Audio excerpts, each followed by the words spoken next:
podcast Suara Lensa episode 12, tempat ngobrol santai tapi tetap penuh makna seputar kampus, media, dan jurnalistik. Bersama aku, Siti Nur Anissa, yang akan menemani kalian dalam beberapa waktu ke depan. Hari ini, di episode 12 kali ini, kita bakal bahas hal-hal yang menarik dan seru banget nih pastinya ya. Dari cerita, pengalaman, sampai hal-hal yang mungkin Sobat Lensa belum ketahui ya. Sebelumnya aku mau nanya dulu nih, buat Sobat Lensa yang misal nih Sobat Lensa lagi upacara, terus tiba-tiba pingsan. Kira-kira siapa ya garda terdepan yang bakal nolongin pertama kali? Ada yang bisa tebak nggak topik kita hari ini apa? Oke, aku kasih clue tambahan deh ya. Hari ini kita bakal bahas satu UKM di Poliban yang berkaitan dengan kesehatan, punya jiwa kemanusiaan yang tinggi, dan selalu jadi garda terdepan di lapangan ya, terutama di agenda-agenda besar. Udah kebayang belum nih kita bakal bahas apa? Yap, bener banget.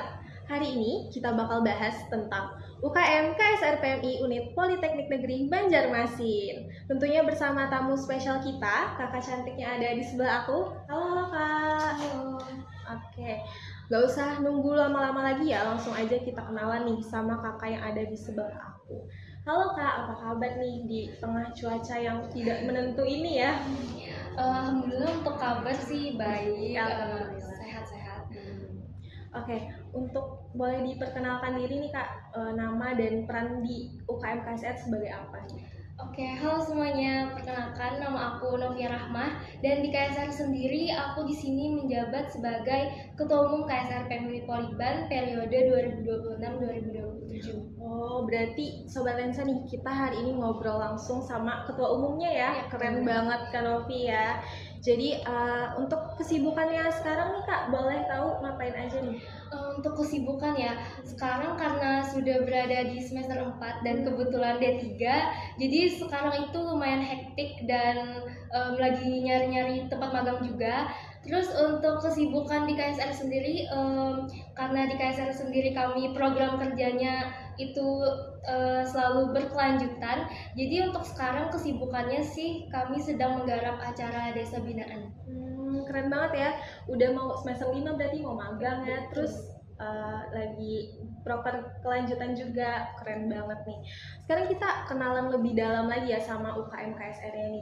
Kalau boleh tahu nih Kak, UKM KSR ini sebenarnya kepanjangannya tuh apa sih, dan boleh dijelaskan sedikit tentang apa gitu? Oke, boleh.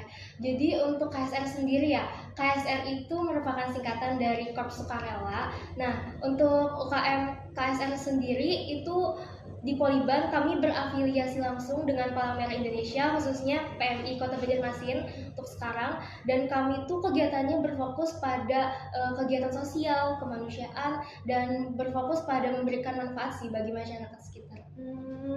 Siapa nih ya Sobat Lensa yang baru tahu ya kalau KSR itu sebenarnya kepanjangan dari Korps Sukarela gitu. Oke, berarti sangat mulia banget ya dalam aksi kemanusiaan gitu.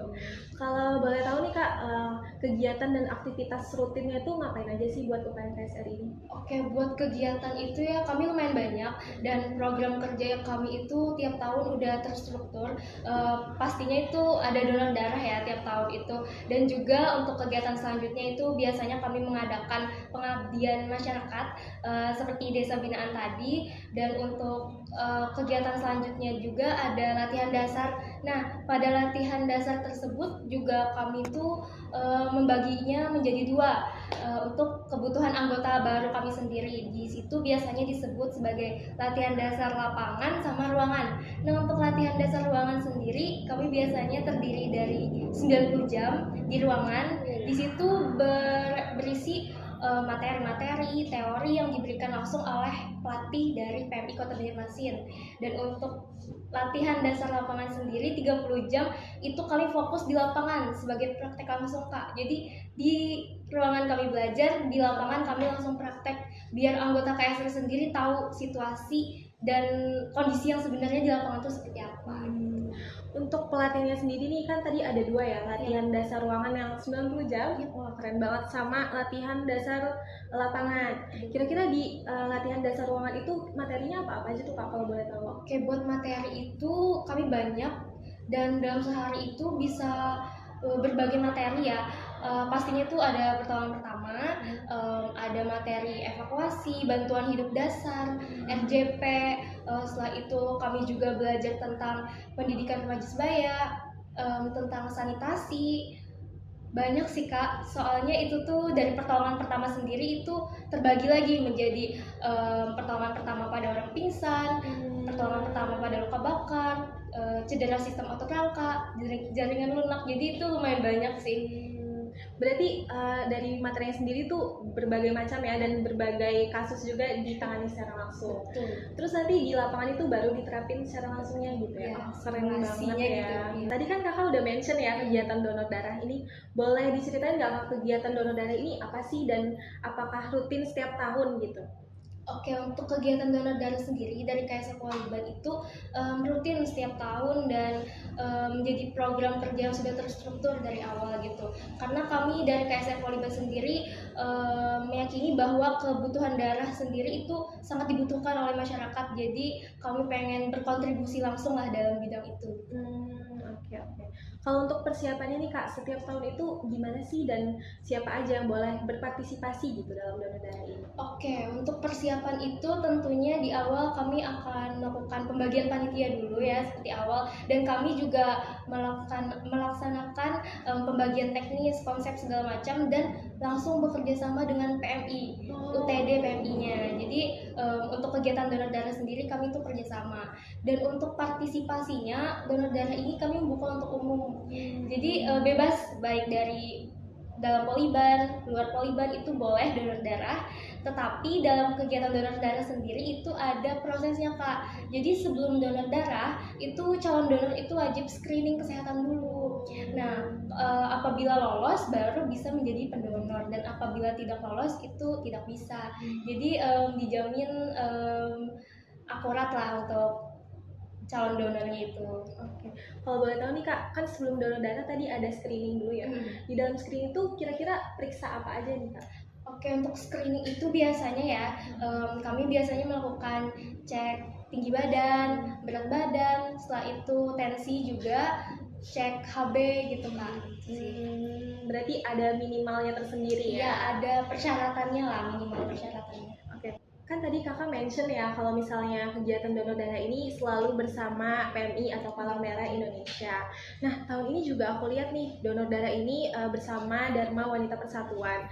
Atau kalau misalnya Sobat Lensa belum tahu, Dharma Wanita Persatuan atau DWP ini adalah persatuan atau perkumpulan istri-istri pegawai negeri sipil gitu ya. Itu apakah setiap tahun sama dengan DWP atau hanya tahun ini gitu? Oke, untuk kerjasama DWP ini kami itu dimulai dari tahun kemarin Kak. Jadi untuk tahun kemarin sendiri kami melakukan donor darah itu 2 kali, di awal tahun sama di akhir tahun. Nah di tahun kemarin itu 2 kali, dan di tahun ini kami 1 kali. Jadi totalnya udah 3 kali sih kerjasama dengan DWP. Oke. Lanjut nih Kak. Kan kebanyakan ya kalau Gen Z sekarang nih takut nih buat donor darah, padahal kita tahu kan donor darah itu sangat bermanfaat untuk tubuh gitu ya. Nah, adakah tips-tips nih dari Kakak buat Gen Z yang masih takut gitu buat donor darah? Untuk tips ya, mungkin dari para calon donor sendiri itu harus tahu tuh manfaat dari donor darah sendiri. Manfaat donor darah itu sangat banyak, terutama nih pastinya ketika kita mendonor itu kita pasti akan mendapatkan kepuasan batin, karena darah yang kita donor itu bisa membantu orang, dan ketika kita membantu orang kita mendapatkan kepuasan tersebut. Dan ketika kita rutin donor darah pun kesehatan kita jadi terpantau Kak. Jadi ketika kita donor kan biasanya selalu dilakukan cek kesehatan, dan dari situ kesehatan kita jadi terpantau, dan darah kita pun akan memproduksi darah-darah baru lagi ketika kita mendonor tadi. Dan sebuah tips itu biasanya nih teman-teman aku kalau habis donor sekali itu pasti bakal ketagihan, jadi coba aja dulu gitu. Oh menarik banget ya, bakal ketagihan gitu ya. Betul. Karena mungkin rasanya ringan kali ya habis donor darah gitu. Oke, ini sedikit pertanyaan penasaran aja nih Kak. Kenapa ya kalau misalnya habis donor darah itu selalu ada bubur kacang hijau gitu? Oke, sebenarnya karena ya kan kita biasanya itu beberapa orang habis donor biasanya merasakan pusing, mual atau kayak mau pingsan lah. Nah, untuk bubur kacang hijau sendiri itu kan mengandung protein, karbohidrat, juga zat besi yang membantu menaikkan energi lah. Dan ketika kita mengkonsumsi itu, energi kita yang awalnya berkurang atau lemas itu bisa menjadi meningkat lagi. Jadi lebih bisa lah untuk melakukan aktivitas seperti biasa lagi gitu. Jadi karena bubur kacang hijau ini penuh protein gitu ya. BTW bubur kacang hijau tahun ini enak loh Kak dari KSR. Alhamdulillah. Itu bikin sendiri Kakak? Kebetulan untuk bubur kacang hijau kemarin itu karena kami kerja sama DWP, ketika kami kerja sama mereka itu mereka yang nyumbang bubur kacang hijaunya gitu. Berarti yang tahun-tahun kemarin juga ya? Iya, untuk tahun kemarin itu kalau yang pertama itu kami bikin, yang kedua baru DWP nyumbang, dan tahun ini alhamdulillah DWP nyumbang lagi. Alhamdulillah ya. Oh ya nih Kak, buat teman-teman juga nih mahasiswa Poliban ataupun umum ya yang mau donor darah itu gratis atau berbayar nih Kak? Oke, untuk kegiatan donor darah yang dilakukan KSR Poliban sendiri itu gratis, tidak ada kami pungut biaya Rp1 pun. Dan juga biasanya ketika setelah selesai donor, mereka yang donor itu mendapatkan souvenir kecil dari kami, kayak bingkisan snack gitu. So, buat teman-teman yang masih ragu buat donor darah, ayo cobain ya, karena gratis dan dapat souvenir juga katanya dari ketua umumnya langsung nih. Oke, selain donor darah nih Kak, adakah kayak lomba atau kegiatan yang ditunggu-tunggu gitu buat KSR? Oke, untuk kegiatan yang ditunggu-tunggu ya, pastinya dari internal KSR tuh kami sangat menunggu biasanya tuh kegiatan program kerja anniversary sendiri. Karena anniversary KSR sendiri itu merupakan kegiatan internal kami dan juga menjadi kegiatan kebersamaan lah, refleksi bagi organisasi KSR sendiri. Dan untuk anniversary tahun ini insya Allah kami juga akan melaksanakan rangkaian lomba ya. Dan sekarang lagi direncanakan, semoga terjalan dengan baik. Oke, berarti ada rencana bikin lomba nih ya kayak boleh dong di spill sedikit gitu. Ini apakah menjadi rencananya lomba rutin kah atau gimana gitu? Oke, untuk lomba sendiri itu nggak tahu ya bakal rutin atau enggak, tapi untuk KSR Poliban sendiri itu baru tahun ini pertama kali kami bakal melaksanakan lomba, karena tahun-tahun sebelumnya belum pernah. Jadi ini kami bakal coba dulu apakah bagus atau terlaksana dengan maksimal nantinya. Jadi untuk persiapannya sendiri sekarang sudah lumayan lah gitu. Semoga aja ya bakal jadi lomba rutin ya. Amin. Untuk rencana lomba sendiri Kak itu kalau boleh tahu ya apa, terus siapa aja sih yang boleh ikut gitu? Oke, untuk lombanya sendiri itu pastinya lomba palang merah tingkat Wira maupun Madya untuk PMR Sekalsel, dan untuk bidang lombanya ya untuk sekarang sih kami belum memastikan ya, tapi yang pasti ada pertolongan pertama, ada lomba tandu dan pendidikan remaja sebaya. Dan untuk yang ikut itu boleh seluruh anggota Palang Merah Remaja tingkat Madya Wira se-Kalimantan Selatan. Wah, keren banget, berarti se-Kalimantan Selatan ya, jangkauannya besar banget. Oke, kalau misalnya awal mula ide lomba ini dari mana sih Kak jadi terpikir gitu? Oke, awalnya ya sebenarnya ini merupakan program kerja aku sendiri waktu pencalonan sebagai ketua umum, dan ketika didiskusikan pada rapat kerja pun alhamdulillah itu mendapatkan respon yang baik dan dapat terrealisasikan. Jadi untuk kegiatan ini juga kami anggota KSR sendiri itu sudah tahu, dan insya Allah bakal kedepannya mengerjakannya dengan maksimal. Berarti langsung dari program kerja kakaknya ini sebagai ketua umum. Oke, dari kegiatan yang KSR yang padat terus super seru banget ini, kira-kira pernah nggak Kak saat menjalani proker gitu atau kegiatan tuh pernah nggak ngerasa down gitu atau lelah? Itu kalau kalian sendiri gimana tuh cara ngatasinnya supaya tetap semangat gitu dalam kerjanya? Oke, untuk down sama lelah tuh pasti ya, karena kegiatan kami tuh juga lumayan banyak dan selalu berkelanjutan terus. Dan untuk cara mengatasinya, kebetulan nih dari KSR sendiri biasanya ketika kami kebanyakan program kerja atau kami merasa hektik banget nih dengan KSR, pastinya komunikasi yang baik dulu lah antar sesama anggota. Jadi bisa tahu kalau ada anggota lain yang lelah atau mulai jenuh nih sama organisasi, bisa saling menguatkan dan mengingatkan lagi kenapa kita gabung di organisasi KSR sendiri. Dan di KSR kami lumayan cukup solid untuk anggotanya sendiri. Kami sering liburan, kayak melakukan agenda dadakan lah, kayak healing sebagainya, biar sama-sama refresh lah gitu. Biar bonding Iya, ya. betul, bonding. Berarti saling menguatkan nih, saling support, dan tentunya komunikasi ya yang penting ya. Oke nih Kak, selanjutnya nih, kira-kira selama di KSR nih Kak, apa sih pelajaran paling berharga yang Kakak dapet gitu?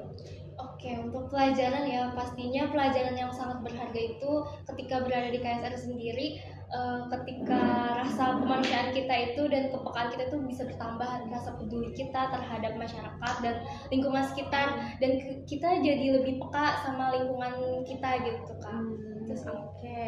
Kalau untuk momen paling berkesan nih Kak selama di KSR, kira-kira bisa diceritain nggak Kak? Oke, untuk momen paling berkesan tuh banyak sih tentunya, tapi mungkin beberapa pastinya ketika kita melaksanakan program kerja ya dari awal sampai akhir, ngerjain sama-sama terus berjalan dengan lancar, maksimal, itu menjadi kepuasan sendiri sih buat kami, dan itu jadi momen yang berharga. Terus juga ketika kami sama-sama untuk jadi relawan tim kesehatan baik di dalam kampus, luar kampus maupun di acara-acara haul pada biasanya, itu sangat berharga sih. Oh, berarti UKM KSR ini nggak cuma di Poliban ya teman-teman, jadi berkegiatan di acara kemanusiaan di luar juga. Iya. Keren banget nih. Sayang sekali nih Kak, pertanyaan tadi adalah pertanyaan terakhir kita ya di sesi podcast hari ini. Walaupun masih penasaran banget ya, pengen kulik lebih dalam lagi gitu tentang KSR ini, karena menarik banget ya di sesi podcast hari ini. Mungkin sebelum mengakhiri episode kali ini, boleh disampaikan Kak harapan-harapan untuk UKM KSR ke depannya. Baik, untuk harapan ya, tentunya harapan saya semoga KSR PMI Unit Poliban sendiri lebih berkembang lagi ke depannya, terus maju, sukses, solid, dan bisa memberikan dampak langsung kepada masyarakat, baik warga Poliban, luar Poliban, dan bisa memberikan pelayanan terbaiknya. Amin. Oke. Untuk mungkin bisa ditambahin nih Kak, ajakan untuk teman-teman yang masih ragu dan bimbang gitu buat ikut donor darah. Oke, buat teman-teman nih semuanya yang takut atau masih bimbang, takut jarum suntik atau sebagainya, jangan takut, karena donor darah kalian itu sangat berharga bagi orang lain yang membutuhkan, dan juga berharga buat kalian untuk kesehatan tubuh dari kalian sendiri gitu. Berarti tahun depan masih ada kan Kak donor darah? Pasti dong. Nah, berarti buat temen-temen nih yang masih ragu, masih takut buat donor darah, nggak usah takut lagi ya, karena kita tahu donor darah itu bermanfaat banget buat diri kita maupun buat sekitar gitu ya. Oke, harapan dari aku semoga KSR terus menjadi garda terdepan di aksi kemanusiaan. Amin. Selalu kompak dan selalu solid pastinya di KSR sendiri gitu. Oke, nggak lupa juga aku ucapkan terima kasih banyak untuk tamu spesial kita, Kanovi, kakak cantik hari ini, dan teman-teman Sobat Lensa yang sudah mendengarkan sampai akhir. Aku Siti Nur Anissa, pamit undur diri dan sampai jumpa di episode selanjutnya. Dadah!